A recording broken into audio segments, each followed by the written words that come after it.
usamos, por ejemplo, la plantación de plantas salicornias para fijar las dunas o todo el sistema de pasarelas. Esto, bueno, ya lo buscaré, pero por ejemplo en la isla de Formentera, donde, en fin, que por aquí hay toda una línea que quizás te iría bien de darle una mirada en lo que es gestión de sistemas dunares. La tercera cuestión de la segregación socioespacial en Los Ángeles a través del cine, que encuentro que es una aproximación muy interesante. Siempre que tengamos en cuenta, Rafael, una cuestión, ¿no?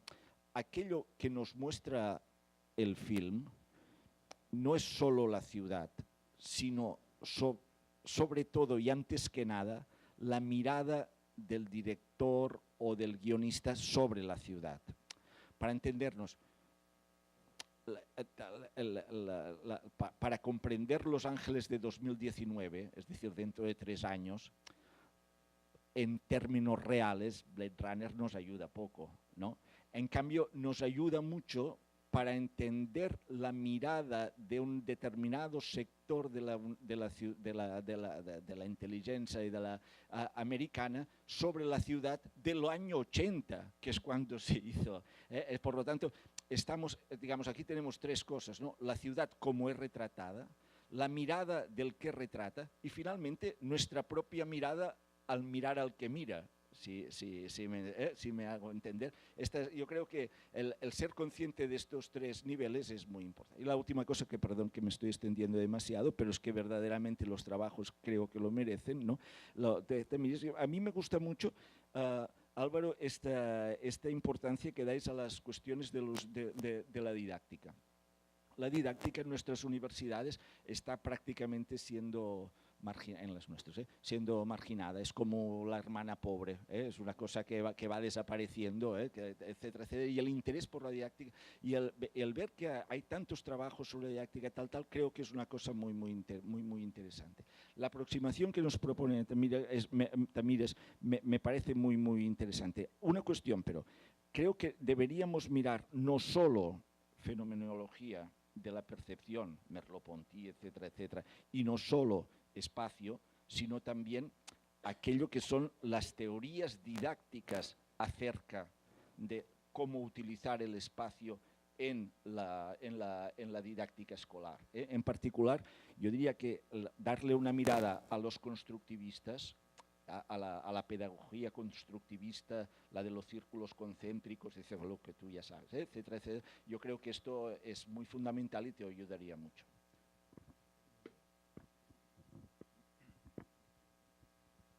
Bom dia. Primeiro também agradecer. Eu creio que não há melhor maneira de começar estes dias do que com a apresentação destes trabalhos. Não é? Que acho que é útil para eles, é muito útil para nós também. Vou fazer sugestões ou comentários muito rápidos a cada um e alguns complementam aspectos que o Oriol já referiu. Para o Pedro, eu não quero complicar, mas queria dar só uma sugestão, que é o foco na tragédia, tal como foi apresentado, na prática pode aumentar esta ideia da estigmatização dos territórios que vão ser analisados. O que eu quero dizer é que, para alguém que gosta dos autores clássicos, a tragédia e a epopeia não deviam estar separados. E a epopeia é um tributo à ação coletiva daqueles que não têm voz.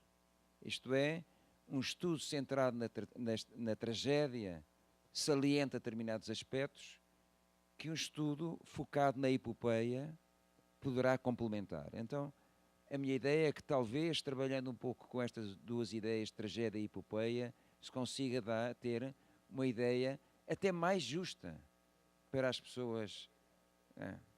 Bom, pronto, então já está a sugestão. Estou complicando, eu sei, mas como você está no início, então tem tempo. Pode complicar até ainda mais.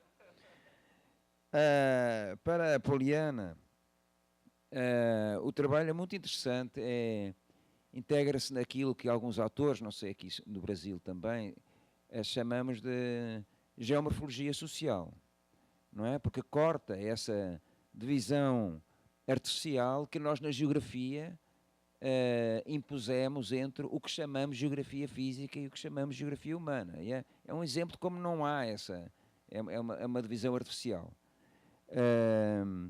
E, portanto, é um campo que me parece muito interessante, muito inovador, e em relação ao qual, como disse o Oriol, há muitos trabalhos que podem ajudar a encontrar soluções. Houve um aspecto que me fez alguma confusão, e acho que você vai ter que discutir isso com o seu orientador. Se eu fosse o orientador, mapear não é um objetivo, mapear é um meio, não é? Então, você tem ali todos os ingredientes, só que eu creio que estão arrumados de uma forma que não é a mais adequada. O mapear é um exercício fundamental, mas é um meio para atingir objetivos que depois você põe em baixo. Então, trata-se de reorganizar a forma como é apresentada. O mapeamento é essencial, é uma tarefa fundamental, é uma etapa muito importante, mas não pode ser o objetivo em si. É essa distinção entre meios e fins, creio que é importante até para fazer justiça ao valor do seu trabalho, não é? Se você diz o objetivo é mapear, é um objetivo instrumental, não é? Na sua cabeça tem uma coisa muito mais interessante e está dizendo que é só mapear, não é? É mais. Para o Rafael, eu fiquei com uma dúvida grande e tinha uma sugestão. A dúvida é sobre o como. Eu fiquei mais ou menos clarificado sobre o quê, mas eu fiquei escuro sobre o como. Isto é, sobre os aspectos da metodologia. E se você me der o seu endereço eletrónico, eu vou enviar para você um estudo feito por uma colega minha, ela é geógrafa, fez um trabalho com uma colega de filosofia. E o trabalho é sobre as utopias e as distopias urbanas nos filmes, no cinema. É muito interessante. E prende-se exatamente com aquilo que o Oriol disse. E um dos filmes é o Blade Runner. Portanto, até tem... E creio que há 2 filmes em comum, ela analisa 30 filmes, eu não me lembro. Talvez este texto ajude do ponto de vista teórico, mas sobretudo do ponto de vista metodológico, que elas foram bastante inovadoras e creio que poderia ser bem interessante para você.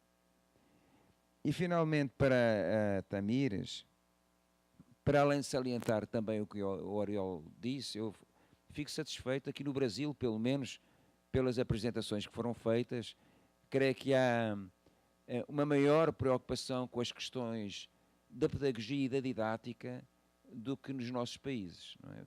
Considera-se uma coisa um pouco secundária na geografia. Agora, eu fiquei com dúvidas, não sei se pode explicar um pouco melhor,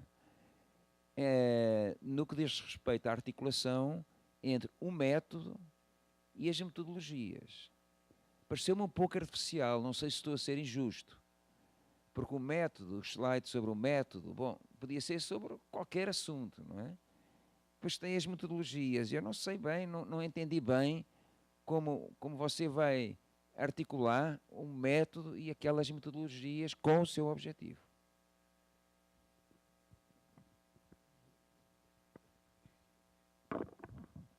Bom dia. Também quero fazer algumas observações com o Pedro, com relação eu acho ainda um tema difícil, né, de ser trabalhado.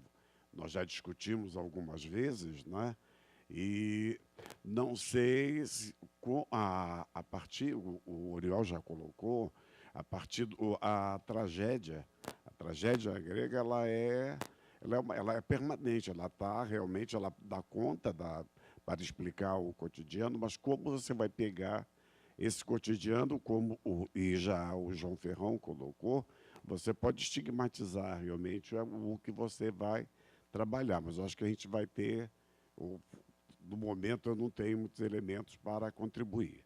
Com relação à Poliana, Poliana, o movimento de dunas ele está presente em todo o Nordeste brasileiro.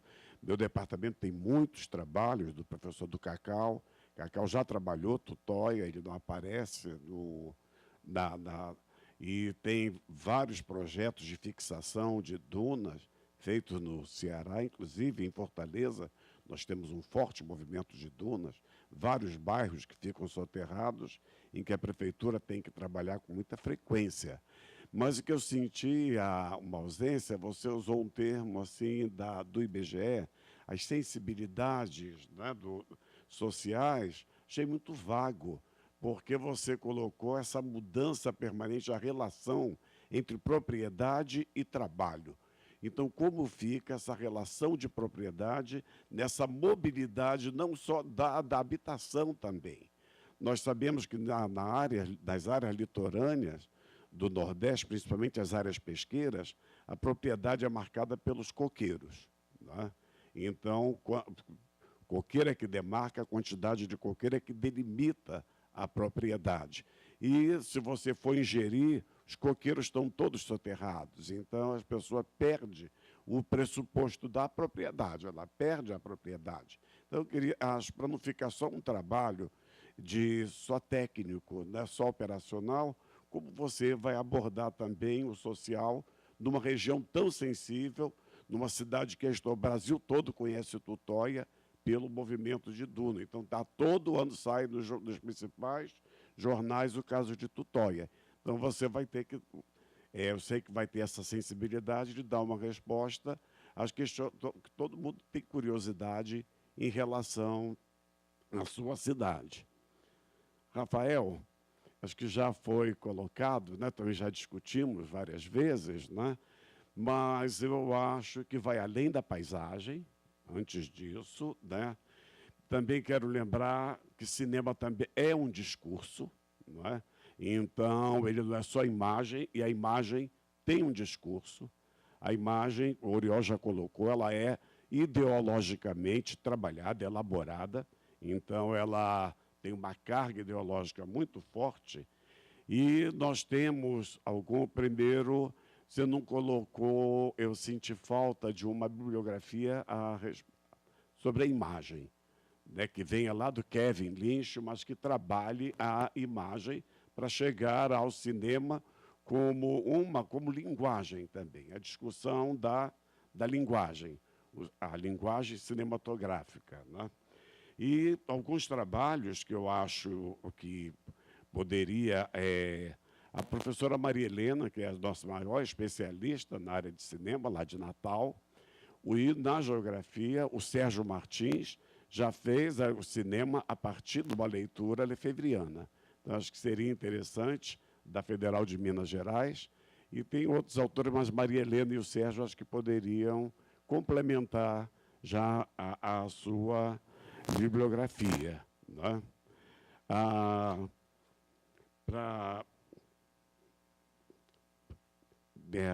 Tamires, eu achei também a mesma discussão que o João Ferrão colocou, né, a questão do método, a metodologia, como dar conta.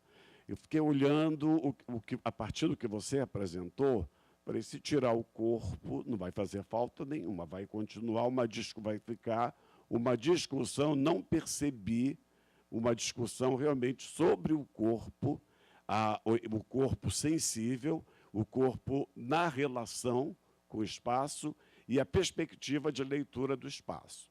Você traz Merleau-Ponty, mas você não traz o Ifituan, trabalhando sob essa perspectiva fenomenológica, os conceitos de topologia, de topofobia, e porque o Saviani ele trabalha numa perspectiva crítica, né? E não casa muito com a perspectiva fenomenológica, nem o Saviani e nem o Libânio, nenhum dos dois, né? Então, a seleção bibliográfica, porque nós vamos ter perspectivas de olhares em que o corpo em si, o corpo não só como instrumento. A Lucrécia Ferrara, quando ela escreveu, quando ela fez a pesquisa do olhar periférico, ela trabalha com crianças que estão todos aqui dentro de um projeto pedagógico. Então, o olhar periférico, ela vai dar o quê? A máquina fotográfica para que as crianças registrassem o que era significativo e, a partir daí, fazer uma leitura do seu cotidiano, da sua ambiência. Então, acho que o seu trabalho oferece condições de fazer boa análise, mas, no momento, acho que teria que passar por uma revisão da questão da metodologia e também do corpo em si. É corpo ou é uma crítica à geografia? Porque ficou assim, o corpo deveria estar mais centrado na análise do corpo, esse corpo sensível, o olhar, a orientação do olhar, o papel do olhar na interpretação, observação, reconhecimento e interpretação da paisagem ou do espaço, a forma como você vai orientar. Mas eu sei que como você apresentou, acho que coloca alguns problemas ainda.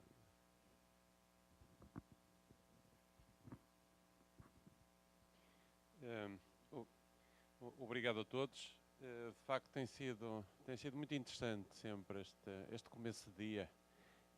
E hoje não fugiu à regra, pelo contrário.